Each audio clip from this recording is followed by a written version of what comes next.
Be hard to believe, but these are some ways that I believe that Nigeria is better than Japan. Yes, you heard me.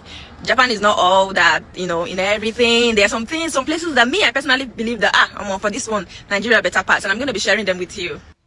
Number one is the fintech industry. The banking system of Japan is, so for me, I think it's still backwards. Like the fact that ATMs shut down by 5 p.m. The first time I came here, I wanted to use an ATM in the evening. I got to the ATM, it was 6, and then the ATM was closed. The only place you find 247 ATM machines are in convenience stores, and then you'll be charged to use those ATM machines after 6 p.m. But the regular banking ATM shuts down by 5 or 5:30 at most. There's no two ways about it. I found that very backward. I'm coming from a country where ATMs are 24 hours. You can just go to any ATM of any bank, and then you can withdraw your money at any time. But here, it was shocking for me at first. Number two, the houses. Japanese houses are so small. They are too small. Like the first time I came here, when I was shown my room, my hostel room, I cried, like literally. So be careful if you're coming to Japan. The hostel accommodation, the dormitory where you will stay in your university might be too small. Like you'll be shocked. Just brace up. That's the life here. The houses are too small. The rooms are too small.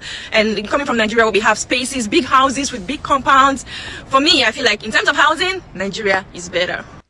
Number three, internet. Now, don't get me wrong, the internet is very fast, super fast here, but the way that their telecommunication system works is that when you go to get a new SIM, they are automatically selling you a bundle. You have to choose a plan for data, not just for calling. So they register your SIM based on the data plan that you choose. So if you choose 5 gig for a month, 2 gig for a month, 10 gig depending, that's the plan that you will work with all forever, So even if you finish your data in 1 week, there's no data for you, or you can't buy again, you have to wait till month end before it renews. So it's not like pay as you go, where you can just buy data anytime you want. So if you exhaust your 1 month's bundle in 1 week, you won't have internet for the rest of the week, except you're using somebody's Wi-Fi for free and all of that. And I think that that's still so. No, in Nigeria, we can even borrow data. You can buy data anytime you want. You can subscribe. You can even borrow, So here it was very, very weird when I came here. I'm like, why is this thing so like this? So the best plan if you want to enjoy internet in Japan is to subscribe for unlimited data so that you don't run out of internet at any time. But if you do those 2 gig bundle, 5 gig bundle, you can run out of internet and then you won't have internet for the rest of the month. And then lastly, I don't know if this is a good thing or a bad thing, but for me, I think it's a bit too, So yeah, in Japan, you need to have license to do anything.